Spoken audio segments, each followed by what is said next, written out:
परबाट आयो एक्कासी तिमी इन्द्रेणीको रङ्ग छ रे सरी परबाट आयो एक्कासी तिमी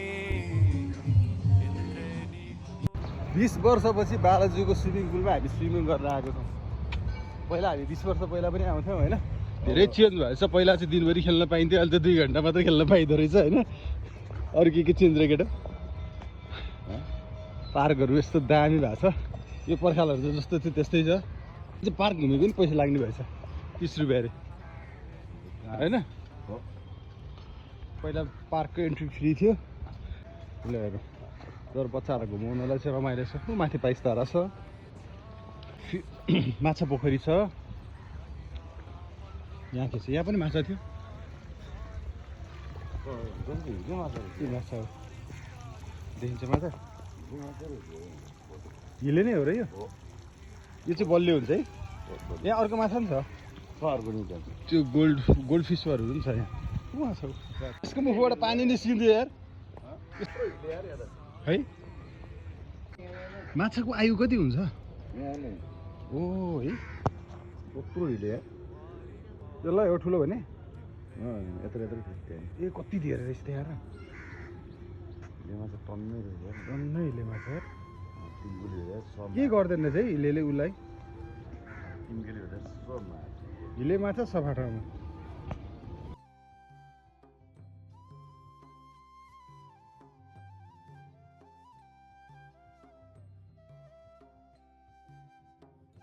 यहाँ एउटा पार्टी थियो। मेरो बाबु सानो हुँदाखेरि 4-5 वर्ष हुँदाखेरि यहाँ लडेर फेरि बाहिर गएर कपडा किनेर अर्कै कपडा लगाइदिएको थियौँ।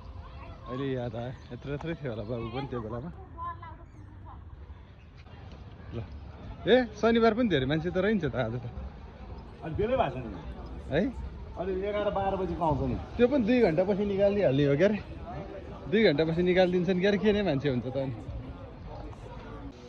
20 वर्षभन्दा अगाडिको भन्दा त अहिले त यस्तो व्यवस्थित रहेछ क्या।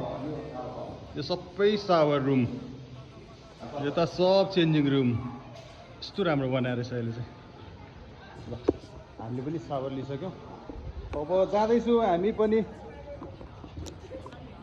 स्विमिङ गर्नलाई।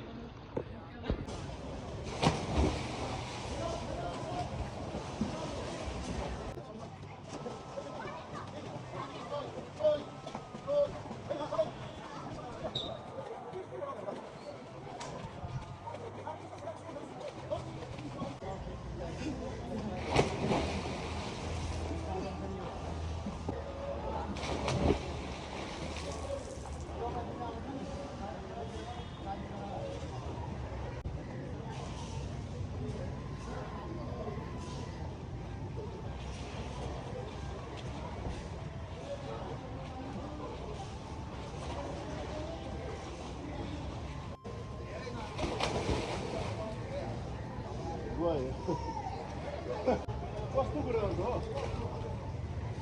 त्यो स्लोली काटिन्छ पानी यतिकै सक्छ जहाँतिर ल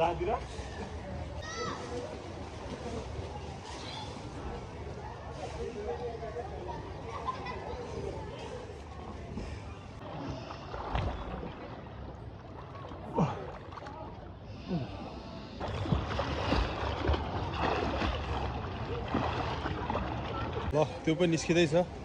1-1.5 घन्टा खेल्यौँ अब स्विमिङ। रमाइलो भयो, फ्रेस भयो। सबैजना धेरैजना छन्, खेलिरहेछन्। हाम्रो पनि आजको स्विमिङ सक्यो। अब हामी पनि घर जाने। कस्तो भयो केटा? रमाइलो भयो। 20 वर्षपछि स्विमिङ। तर स्विमिङ त 2 वर्षपछि आएन। योभन्दा पहिला त कहाँ गएको थियो? दिव्य हामी यहाँ 20 वर्षपछि आएको। तर योभन्दा पहिला पोहोर त म होपील्यान्ड गएको थिएँ। यस वर्ष चाहिँ यहाँ